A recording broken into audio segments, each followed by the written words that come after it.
Yan, hello mga ka-printing, no. Marami yung nagme-message regarding dito sa Wi-Fi repeater. Pag nire-reset daw nila, hindi nakikita hindi nakikita ng cellphone yung Wi-Fi. So sa akin naman kasi ilang beses ko na rin na-reset to. Nakikita ko naman yung pangalan ng Wi-Fi. Ewan ko lang kung parehas tayo ng brand.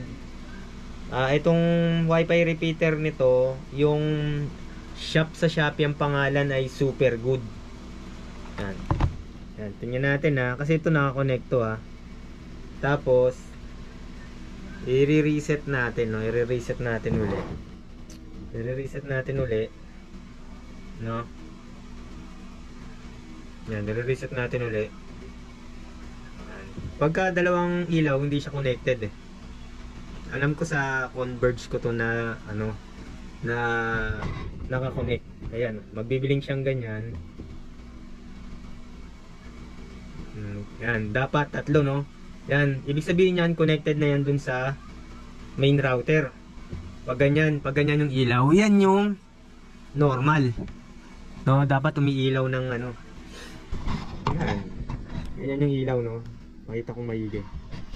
Ngayon, i-reset natin. Yung pag-reset niya ay dito sa gilid, no? Ito yung button. Ito yung button sa gilid, no? Ito, kung pares tayo ng repeater, no? Hold natin ng ng matagal, no? Yan, i-reset ko.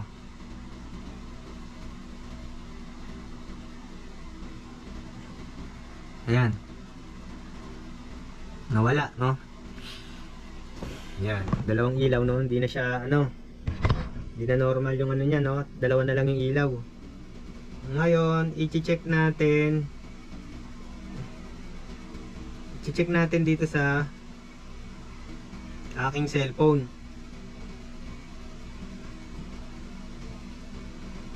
I-check ko sa cellphone kung merong nakikitang repeater.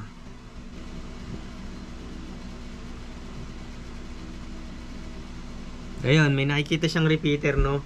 Ito, kung makikita nyo, yung repeater niya, no? Yung pangalan, repeater 67AA. So, pag nakita nyo yan, kukonect siyang ganyan. Tapos, pwede nyo na i-set up. Hindi pa yan kukonect sa internet, no? Magsi-set up pa yan. Ayan, mapupunta siya sa ganyan. So, naituro ko na rin to sa mga previous video ko. So, ganun po. Ilang beses ko na to na-reset. Basta nakikita ko yung yung pangalan na yan, repeater 67AA.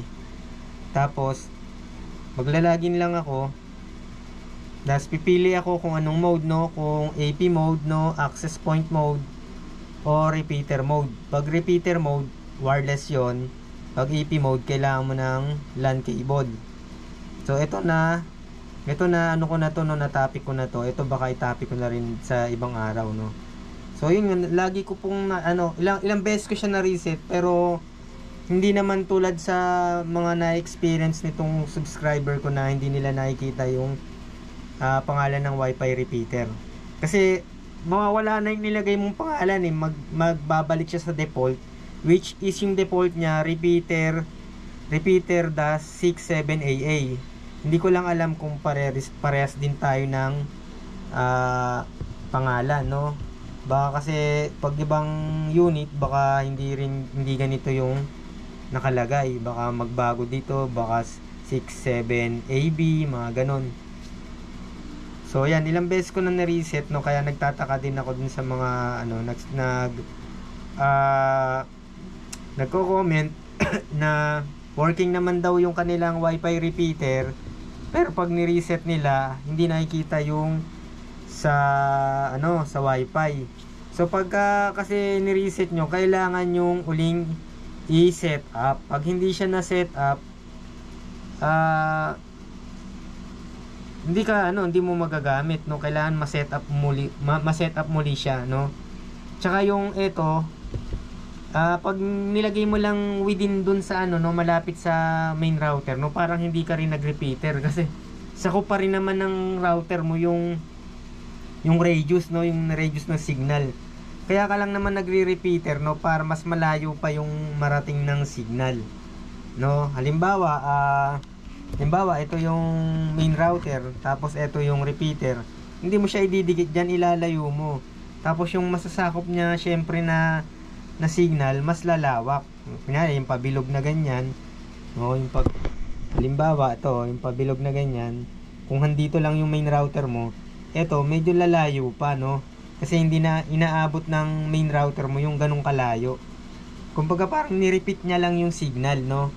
Hindi siya yung akala ng iba magiging booster, no, yung 100 Mbps palalakasin niya. Hindi gano'n, no, repeater lang siya.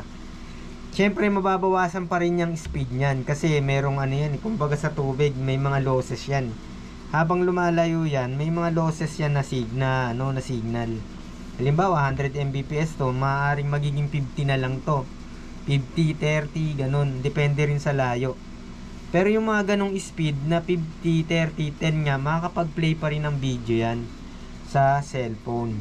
So hindi nyo pa rin masyadong mararamdaman yan. Mararamdaman nyo yan pag computer yung gamit ninyo.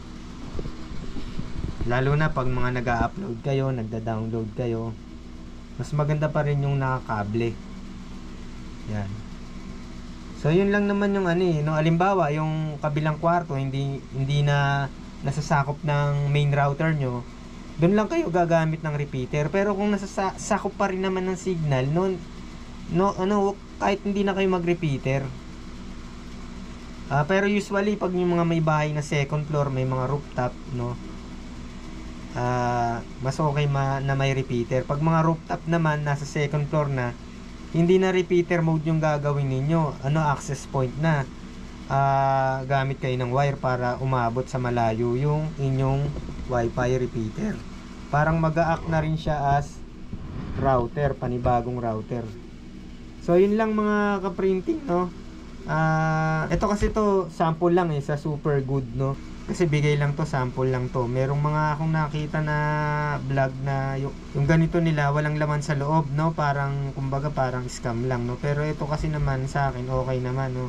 Kasi kung scam to, mangyayari niyan baka power button lang yung umiilaw, no. Merong mga ganun may mga ganun.